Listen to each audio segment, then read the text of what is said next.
So hey guys, welcome to my review of Batman issue number 9. Now before we get on to the review, I'm going to let you guys know what comic books I picked up today. I picked up Batman and Robin, Batgirl, Batman Arkham City Unhinged issue number 2, Green Lantern, Superboy issue number 9, which has part 2 of 4 for the culling event that's been going on, which, you know, the Teen Titans annual issue number 1 came out last week for the whole entire culling event. And then I also picked up Legion Lost, which was in my box, so I guess they wanted me to, you know, collect the whole 4-part series. I wasn't planning to pick it up, but since it was in my box, you know, mine as well, right? And, you know, complete the whole 4-parter. So yeah, I'll be reviewing those for you guys, but before I review Superboy and Legion Lost, I'm going to have to review Teen Titans Annual Issue number 1, which is part 1 of the whole entire culling event, which I haven't gone to yet because I've been really busy lately with, you know, school stuff. So whenever I have the time, I'll try to get to those comic books. But as of now, those will be maybe hold off. I'm gonna get through with the Batman Night of Owl, Court of Owls event, and, you know, Arkham City Unhinged, and then Green Lantern. But yeah, on to my review of Batman issue number 9. Now, the last issue of Batman, what generally happens in that issue is that the whole entire, you know, Court of Owls or Talons are now, you know, running amok Gotham City. They infiltrated Wayne Manor and they're trying to kill Bruce Wayne, and Bruce Wayne is basically trying to, you know, hold them off and, you know, try to not let them kill him and whatnot. And later on, he basically calls up the whole entire, you know, Bat family, not everybody, but a certain amount of them, and asks them, could you help me fight, you know, against the Talons? There are a certain number of people that have been marked to be assassinated, so can you guys please help me? And that's basically all that happens in that issue. Now we pick up where that issue left off. In issue number 9, we open up with another monologue. Now I like this monologue because basically Bruce Wayne talks about the, you know, first people who ever actually lived in the Wayne Manor, which is the Wayne brothers, Solomon and Joshua Wayne.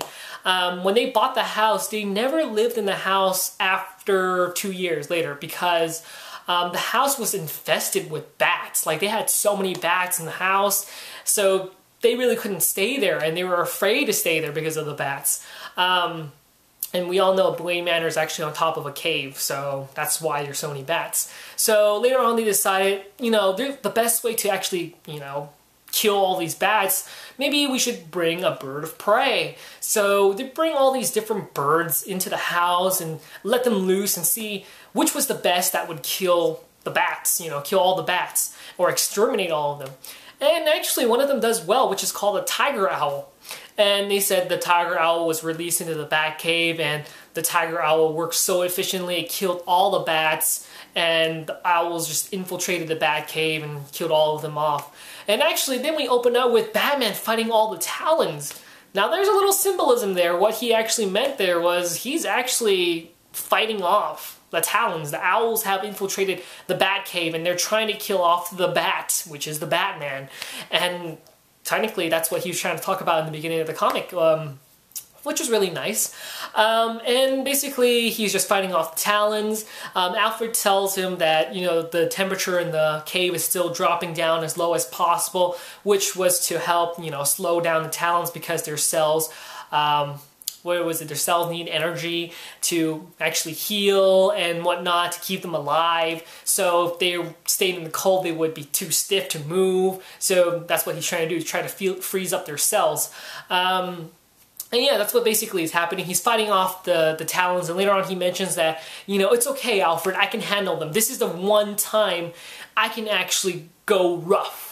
Now, I'm going to touch upon that a little bit later on. He just keeps fighting off the Talons, and then later on he basically gives us a summary or what his mech suit can do, the one that he's wearing. He says that it's so really, it makes it, basically just tries to talk about how awesome it is. It can live through any extreme temperature, from the cold, from really hot weather, or anything like that. It can just, you know, live through harsh, you know, environments. It can actually basically work in space because it has so much supply of oxygen. It can actually last him for weeks on end, you know. So he basically can use the suit, you know, in space. So basically he's just trying to talk about how awesome this suit is, and actually he does make the suit looks awesome.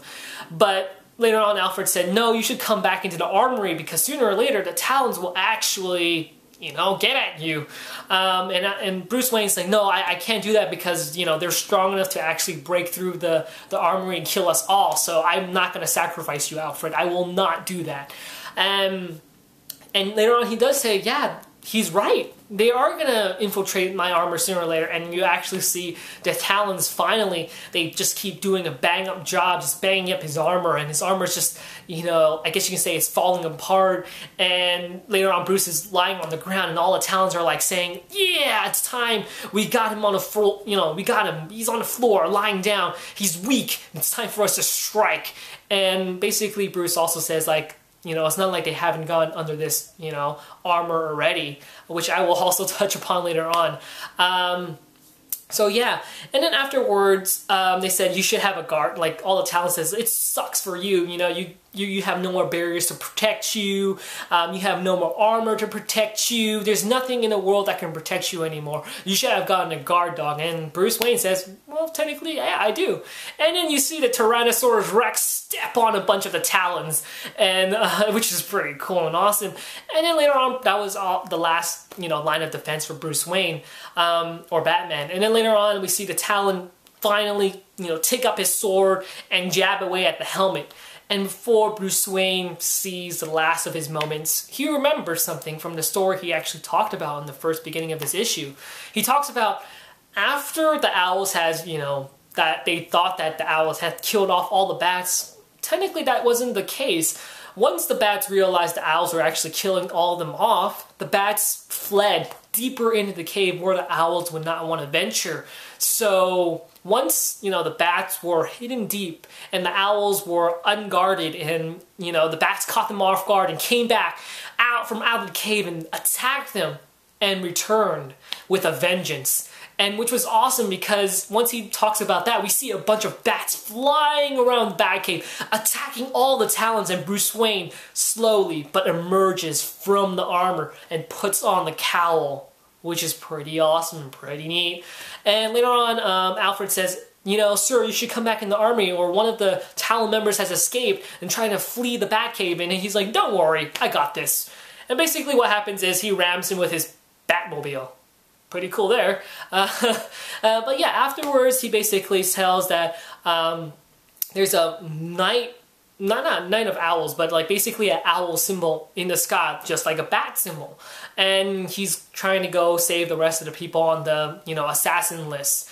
And so far, you know, Nightwing, Batgirl, Damian have saved their people who they were supposed to protect. And now Bruce is going to Arkham Asylum, which, you know, picks up in Detective Comics, which you guys have to pick up, which is a really good, you know, awesome comic book of its own, talking about a Night of Owls event. And now after that, he goes actually to go see Lincoln March. Now, when he goes to see Lincoln March is actually about to die because he's been stabbed by one of the Talons, and he was actually one of the people who were on the assassins list.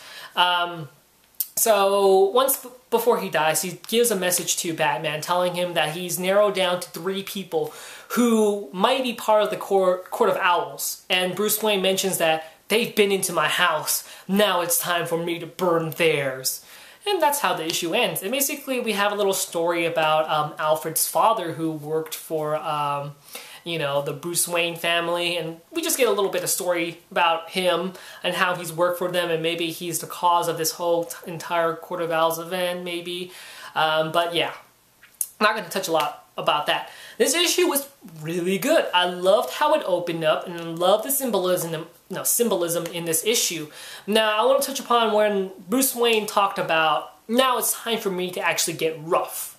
Now, what he meant by it's time for me to actually get rough for once, well, back in issue number 9, we saw Bruce Wayne actually stab one of the Talon members, and he ran off. But in Nightwing, for the Prelude issue, we saw Dick Grayson actually stab one of the Talon members in the eye to actually damage his brain in order to stop his regeneration abilities.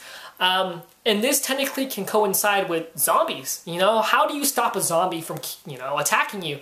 You can tear off its limbs. Okay, zombies don't have healing powers, but you can tear off its limbs and it will still come towards at you, you know? You can shoot at it. Where do you shoot? Through the head, kill the brain, you know, and it dies. You know, that's how you kill a zombie. So basically the Talons are like zombies. And I was wondering, how come Bruce Wayne didn't do that? And I think that was because he was trying to get into the Batcave so he can be more prepared, and he has a whole arsenal of weapons, like the, you know, the mech suit that he's using, batarangs, everything like that, so he can fight off them. And when he says, you know, he can let loose, is now he can break that rule where you can actually say, you know, screw this, you're zombies, I can kill you, who cares, you know, there's nothing that's gonna go against me if I kill you, you're just zombies, it doesn't matter, you're not real human beings anymore, I can just kill you off. And that's what he meant by letting loose, which I found really interesting, because if you saw Bruce Wayne say like, no, I can't kill you, I can't do it, it's just gonna break my rules, he's gonna die, so this is in a situation where he has to break that rule, but technically, given it a chance, they're a zombie, so he can actually do it. And then also, what else did I want to touch upon here? I mentioned about Bruce Wayne letting loose. And then also he talks about how they already gone under the armor. Sooner or later they will get underneath the armor. Meaning that, you know, if you look at it in a bigger picture, that the Night of Owl, not the Court of Owls has already gone underneath Batman's skin. They know his true identity as Bruce Wayne. They've gone underneath the cowl already, but also meaning that they've also infiltrated his mind and sort of messed around with it a bit. So that's what they meant by infiltrating, or finally they will sooner or later get underneath my armor, as of they already have already. And I felt this issue was really good. A lot of symbolism, a lot of good storytelling. Like I said, Scott Snyder is really great. The way he tells these things, like, does it really need to be told? Like, the first beginning part of the page, does it really need to be told that, you know, the two first Wayne family members that lived in the Wayne house actually used the owls to, you know, attack the bats, or that the fact that the bats came back to attack the owls when they were unguarded and they thought they were all dead and gone. You know, did Scott Snyder actually really need to, you know, explain that? Technically, not really. He didn't really need to do that, but when he does do that, it really brings out good storytelling, and that's what I really like about him. He brings out little various details that makes the story a bit more interesting, more compelling, and I really like that. And it's, like I said, I love Scott Snyder. I love his Gates of Gotham series, and I keep mentioning that, but it's really great to see the series go on. I can't wait for issue number 10. Now, this issue was supposed to come out as of last week. Not last week, but next week, but you know, I guess they want to push up the whole entire Court of Owls event with, you know, all the other Batman comic books that are coming out today, which is Batgirl and, you know, Batman and Robin, so that's good. There, we get this earlier. But it's a great issue. I really liked it. The little story about Alfred's father was interesting also, but generally speaking, the whole issue was solid on its own. Really great. I highly suggest you keep picking this up. I can't wait to see what happens in Batman and Robin, because I haven't read that yet, and Batgirl. Can't wait to see how this whole event ends, because it's almost near, you know, its final point. But really great, you know, issue. Highly suggest you guys pick this issue up if you guys, you know, haven't even picked this issue up. And I still recommend you pick up Detective Comics issue number 9 if you guys haven't. Really great story on its own also. And just to put this out there, don't forget this is actually $3.99 now. So yeah, just remember that. So that's my review of Batman Detective Comics, but Batman issue number 9. Hopefully you guys liked this review and found it helpful. See you guys later.